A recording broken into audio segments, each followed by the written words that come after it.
Microsoft Windows 10 software 2025 ഒക്ടോബറോടെ പിന്തുണ അവസാനിപ്പിക്കാൻ ഒരുങ്ങുകയാണ്.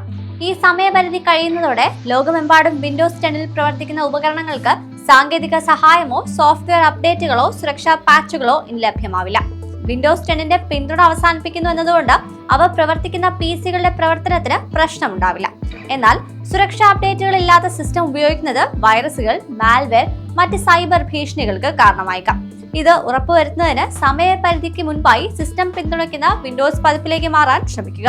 ഇതുകൂടാതെ വിൻഡോസ് 10 ഉപയോഗിക്കുന്നവർക്ക് മൈക്രോസോഫ്റ്റ് മറ്റ് ചില മാർഗങ്ങൾ കൂടി നിർദ്ദേശിക്കുന്നു. വിൻഡോസ് 11 പുതിയ സിസ്റ്റത്തിലേക്ക് അപ്ഗ്രേഡ് ചെയ്യാൻ കഴിയും. അങ്ങനെയുള്ള നിർദ്ദേശം ഇതിനോടകം തന്നെ പലർക്കും ലഭിച്ചിട്ടുണ്ടാവും. ഇനി അതിന് അനുയോജ്യമല്ലാത്ത ഉപകരണങ്ങളിൽ വിൻഡോസ് 11 മുൻകൂട്ടി ഇൻസ്റ്റാൾ ചെയ്ത് പുതിയ ഹാർഡ്വെയറിൽ നിക്ഷേപിക്കാൻ മൈക്രോസോഫ്റ്റ് നിർദ്ദേശിക്കുന്നു.